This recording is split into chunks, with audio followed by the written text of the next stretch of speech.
Good afternoon and welcome to TVM-News. Today is Friday, February 27th. I'm Brielle Sheeland. Today, we have news of a Scranton police officer who was recognized for exceptional work when dealing with people in crisis. And later, we'll learn about a North Carolina woman who was missing for 24 years and has been found alive. But the news leaves many unanswered questions. We will also be checking in with weather anchor and sports anchor Jason Camardo to find the latest in Marywood and professional sports. Join us for the presentation of the musical Cabaret at the Munley Theater Set La Vergetta Center for the Performing Arts this Sunday at 2 p.m. Then on Monday in the Learning Commons, a class on traveling tips will be held at noon with the giveaway for spring break presented by the Student Experience and the CARE team. Marywood sports also winds down before the break with the Pacers women's lacrosse team facing off against Haverford College Sunday at 2 p.m. on the turf field. Another upcoming major event is the closing of university housing for spring break at 8 p.m. next Friday, March 6th. When we come back, we will tell you more about the Officer Philbin's recognition by the Scranton Counseling Center. Hello, my name is Spencer O'Rourke, and welcome back to the Marywood Minute. Today we're going to be talking about Cabaret, Marywood's upcoming main stage musical production that's going to be premiering this Thursday, February 26th at 7:30 p.m. at the Seve La Vergetta Center for the Performing Arts.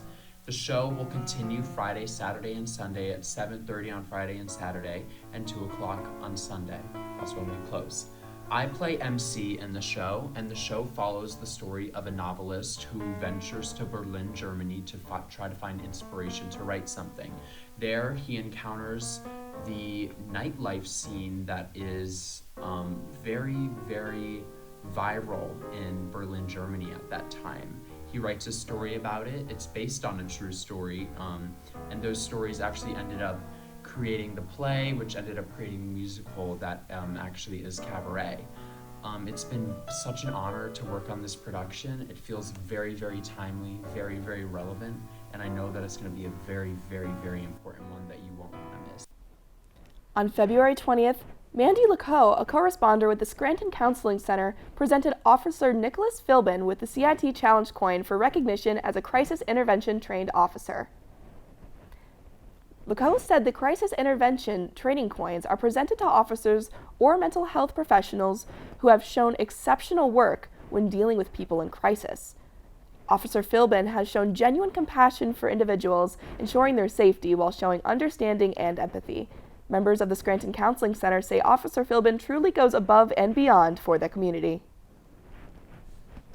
Lacoe was joined by several CIT coordinators for the Northeastern Pennsylvania Crisis Intervention Team and the Advocacy Alliance, along with Marie Onakovich of the National Alliance on Mental Health of NEPA. CIT trained officers are specially trained to deal with people in times of crisis, but the best time to help is when you recognize something is off with a friend or a loved one. If you are uncertain where to turn to help, a good start is the 988 crisis hotline. A North Carolina woman missing for 24 years has been found alive, leaving her family with both relief and unanswered questions. I gotta want to go outside and scream, she's alive, she's alive. That's how Barbara Bird describes the moment she got the news. Her cousin, Michelle Hundley Smith, has been found alive. Smith was a 38-year-old mother when she left her Eden home in December 2001 to go Christmas shopping in Martinsville, Virginia. She never came home, and her car was never found. For years, her family didn't know whether they were grieving or waiting. They gave interviews, asked for tips, kept her name in the public eye, featuring her story on Dateline and true crime podcasts. Was it an accident, foul play, or did she walk away? They never knew until today. The answer I got today was she was alive. Nothing else matters right at this moment. Rockingham County deputies say they learned new information about her whereabouts this week through a nationwide law enforcement network. So they followed the lead and found her, alive and well. They say she's still in the state, but at her request, deputies say they're not sharing her location. The sheriff's office says it doesn't expect to file any charges. For family, there are lots of lingering questions. What happened all them years ago in December. What made you leave? What happened? Bird says she's not angry and respects her cousin's request for privacy. Years ago, Smith's youngest brother asked Bird to keep a promise before he passed away. Tonight, she says she can finally keep it. He asked me to promise that we would find her. And I'm going to say this out loud. She's okay, Brad.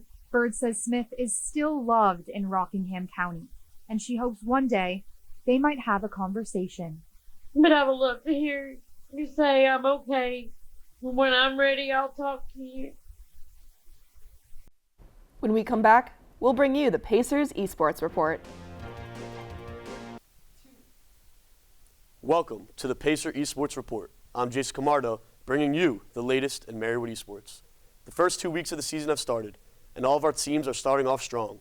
Rocket League started off their NECC season incredibly hot, with 2 4-1 victories over Temple Esports White and Wilkes University. The next match for the NECC is against Penn State University Black. For Rocket League team's ESAC season, they had to work a little hard overcoming Alice Lord College Act in a close 4-3 match.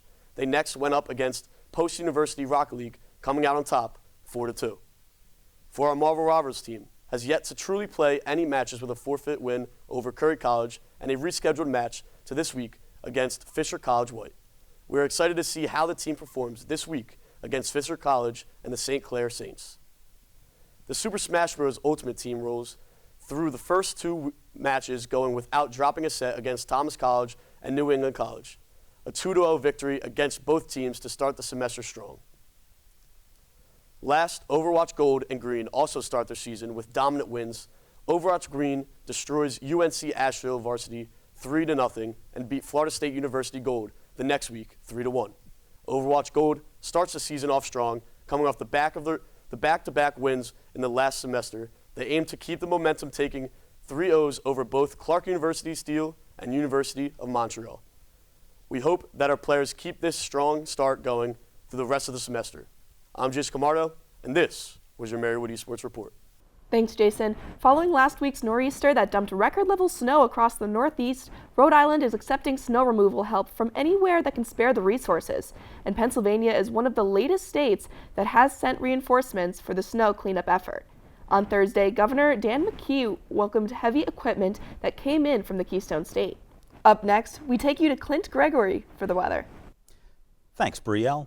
This week is definitely bringing spring-like weather, with today's high peaking around 48 degrees with calm breezes from the southwest. Mostly clear skies expected tonight with a low of around 33. Tomorrow is also looking to be a perfect day with a high of 50 and mostly sunny skies. Our next chance of snow arrives with a cold snap that settles over the area around 1 a.m. Sunday into Monday, with temperatures dipping to around 27 degrees, though the chance of precipitation is only 30%. Sunday continues with a chance of snow in the early part of the day, but those move out around 1 p.m. The high Sunday is a little below average, dropping around 33 degrees with the weather. With TVM Weather, this is Clint Gregory. Up next from the Marywood Athletic Department, more Pacer sports news. Thanks, Brielle. Both of Marywood's basketball teams wrapped up regular season action and started playoffs this week. The women's team hosted Marymount on Saturday. Marywood had a 1-point lead with 90 seconds left, but could not hold on, falling short 62-57. The Pacers rematched the Saints in the first round of the Atlantic East Conference playoffs on Thursday. Marywood survived the late game scare and came out on top, winning 73-71, and beating Marymount for the first time in program history. Tomorrow, the Pacers will play in the championship game for the first time since 1984. The men also hosted Marymount Saturday. Marywood entered the final 3 minutes down 9 points, but clawed back to within 1 with 8 seconds left. A Marymount free throw iced the game for the Saints, however, with a final score of 67-65. The Pacers then traveled to Newman for the first round of the Atlantic East playoffs on Thursday. Marywood is in the game early, but a run for Newman at the end of the first half saw the Knights build a 12-point lead. The Pacers never recovered, falling 84-66 and ending the team season. Finally, lacrosse is underway. Both the men's and women's teams hosted a joint doubleheader against Lycoming College on Wednesday. The women dominated in the afternoon, claiming a 21-3 victory and their first win of the season. The men followed suit, winning 9-2 under the turf field lights off the back of hat tricks from Ben Megan and Austin Grigas. Both teams next take the field tomorrow. Back to you, Brielle. Thanks, Jason. That's going to do it for this week's edition of TV-Marywood News. Make sure to like and subscribe to the TVM YouTube page to see all of the latest TVM content, and follow the TVM Instagram to stay up to date with everything TVM has to offer. I'm Brielle Sheeland, and for Jason Camardo, Clint Gregory, and everyone at TVM News, thank you for watching, and have a great weekend, Marywood.